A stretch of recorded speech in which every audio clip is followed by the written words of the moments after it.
Hello.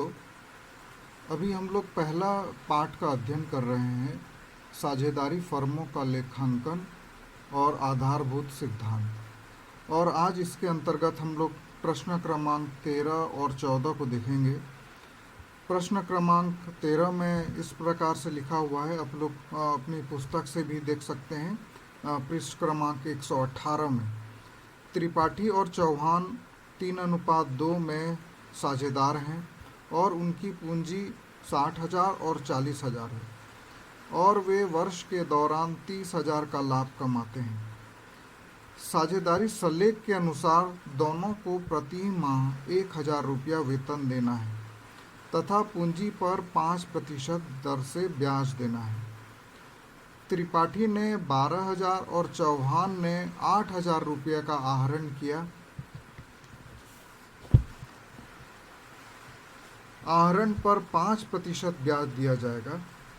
पूंजी स्थायी मानते हुए लाभ हानि नियोजन और साझेदारों के पूंजी खाते तैयार कीजिए। जब भी इस प्रकार के सवालों को पढ़ते हैं तो हमको मुख्य बिंदुओं को पॉइंट आउट कर लेना चाहिए। इसके अलावा इस प्रश्न में टिप्पणी भी लिखा हुआ है, इस वर्ष के दौरान का लाभ, इसका आशय जो है चालू वर्ष में समस्त समायोजन के पश्चात के लाभ से है। तो समस्त समायोजन के लाभ के पश्चात के लाभ से का अर्थ है कि लाभ हानि नियोजन खाता में इन सभी समायोजनों को कर लिया गया है जिसको हम करते हैं। जैसे कि पूंजी पर ब्याज देना पड़ता है, वो दे दिया जा चुका है, वेतन भी दे दिया जा चुका है, आहरण पर ब्याज भी लगाया जा चुका है। तो इस प्रकार केवल लाभ हानि नियोजन खाता में हमको लाभ का वितरण करना है जो उनके लाभ हानि का अनुपात है, अर्थात 3:2। तो आइए इस सवाल को देखते हैं।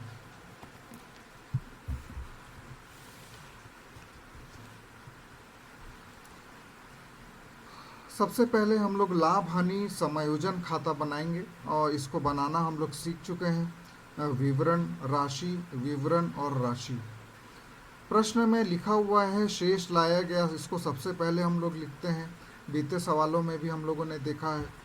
तो जो शुद्ध लाभ है वो है 30,000 और चूंकि ये जो 30,000 है वो सभी समायोजन करने के पश्चात का है, अर्थात पूंजी पर ब्याज दिया जा चुका है, वेतन दिया जा चुका है, आहरण पर ब्याज लिया जा चुका है, इसलिए उनका लेखा हम लोग इस खाते में नहीं करेंगे। लेकिन जब हम पूंजी खाता बनाएंगे वहाँ पे इनको लेंगे। अगर समायोजन नहीं किया हुआ रहता तो हम उनको यहाँ पर लिखते। तो अब यहाँ पर बहुत सिंपल है लाभ हानि नियोजन खाता बनाना। ये 30,000 को यहाँ योग में लिख देंगे और इधर भी चूंकि कोई मद नहीं है इसलिए सीधे सीधे ये 30,000 को यहाँ लिखकर लाभ हानि अनुपात में इसको बांट देंगे। दोनों साझेदारों का लाभ हानि अनुपात है 3:2। तो 30,000 को 3:2 में बांटने के लिए हम लोग 30,000 को 5 से डिवाइड करेंगे जिससे कि हमको एक भाग का मूल्य पता चल सके। 5 से भाग देने पर ये आएगा 6,000 रुपया और उसको 3 भाग मिलेगा त्रिपाठी को और 2 भाग मिलेगा चौहान को। तो 6 × 18,000 रुपया त्रिपाठी को दे देंगे और 6,000 × 2 बराबर 12,000 रुपया चौहान को दे देंगे।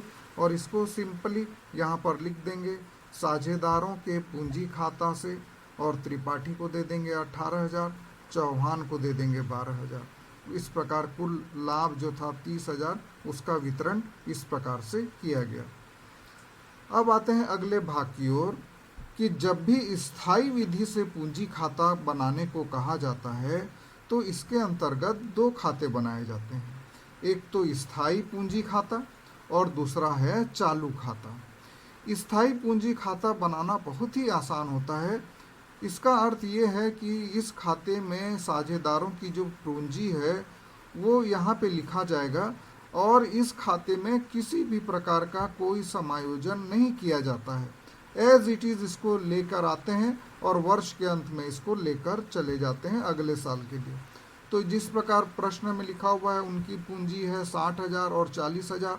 समाकलन पक्ष में लिखेंगे शेष लाया गया 60,000 40,000 और उस प्रकार विकलन पक्ष में भी लिख देंगे शेष ले गए 60,000, 40,000 दोनों के योग को भी हम लिख लेंगे।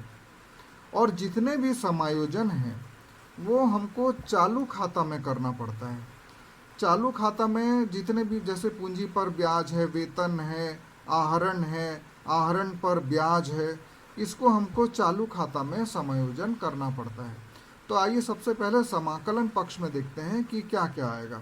सबसे पहले आएगा पूंजी पर ब्याज खाता को, अर्थात जो उनकी पूंजी है 60,000 और 40,000, उसकी ब्याज की गणना करेंगे। प्रश्न में लिखा हुआ है हमको 5% की दर से करना है, तो 60,000 गुणित 5/100 बराबर 3,000 आ जाएगा। आप इसको हल कर सकते हैं। चौहान की पूंजी है 40,000, उसको जब 5% की दर से निकालेंगे तो वो राशि आएगी 2,000 रुपया। तो ये 3,000 हम जाकर त्रिपाठी के कॉलम में लिख देंगे और 2,000 जाकर चौहान के कॉलम में लिख देंगे। उसके बाद चूंकि प्रश्न में लिखा हुआ है दोनों को 1,000 रुपया प्रति माह वेतन देना है, तो 1,000 गुणित 12, क्योंकि एक वर्ष में 12 माह होते हैं, तो 12 माह का 1,000 की दर से वेतन होगा 12,000, जो कि हम दोनों के खातों में जाकर लिख देंगे। त्रिपाठी के में जाकर समाकलन में लिख देंगे 12,000 और चौहान के में भी लिख देंगे 12,000। उसके पश्चात चूंकि समाकलन पक्ष में और कुछ नहीं है, तो लाभ हानि नियोजन खाता में आप लोग अभी देखा था 18,000 और 12,000 का वितरण किया गया, जो लाभ हुआ था उसको हम यहाँ पर लिख देंगे। लाभ हानि नियोजन खाता को 18,000 त्रिपाठी के में लिख देंगे और चौहान के में 12,000 लिख देंगे। यदि हानि होती तो यही चीज इस विकलन पक्ष में आती। उसके बाद प्रश्न में लिखा है साझेदारों ने आहरण किया, जितनी आहरण की राशि है उसको जितना जितना उन्होंने किया है, अर्थात त्रिपाठी ने 12,000 का आहरण किया, चौहान ने 8,000 का आहरण किया, तो उनके कॉलम में लिख देंगे। और उसके बाद आहरण पर ब्याज की गणना करना है, तो ब्याज की दर है 5%, तो 12,000 का 5% 600 आएगा। और चौहान का ने 8,000 आहरण किया था, उसका ब्याज आएगा 5% अर्थात 400 रुपया। तो ये दोनों को हम जाकर यहाँ पर लिख देंगे 600 और 400। उसके बाद समाकलन पक्ष का जो योग है वो चूंकि ज़्यादा दिख रहा है, इसलिए इधर का पहले योग लगाएंगे, जो आएगा 33,000 और चौहान का आएगा 26,000। इन दोनों राशियों को यहाँ पर हम लिख देंगे 33,000 और 26,000। उसके पश्चात विकलन पक्ष के जो दो आइटम थे, जो मदें थी, उसको हम लोग जोड़कर इसमें से घटा लेंगे।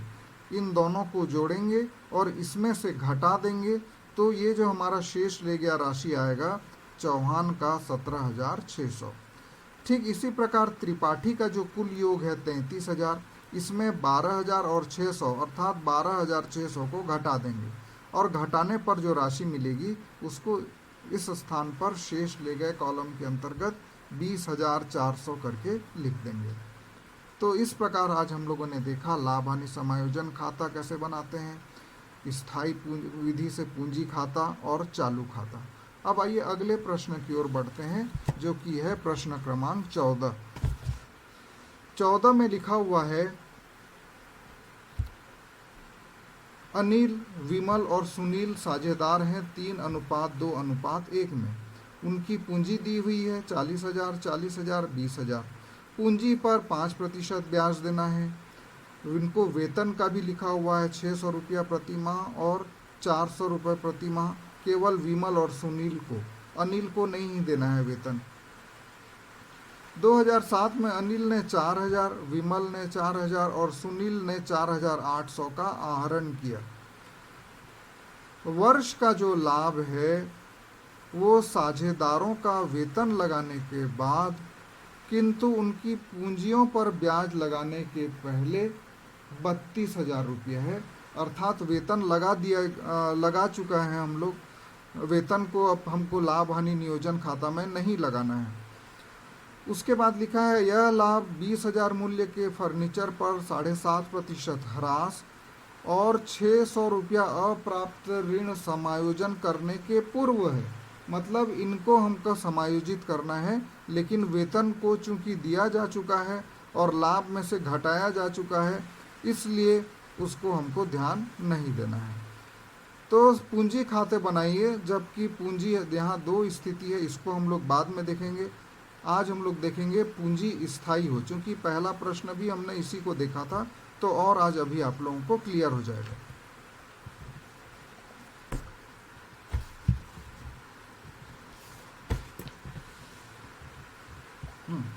सबसे पहले हम लोग बनाएंगे लाभ हानि नियोजन खाता। लाभ हानि नियोजन खाता में सबसे पहले आप लोग जानते हैं शेष लाया गया लिखते हैं, 32,000 प्रश्न में दिया हुआ है।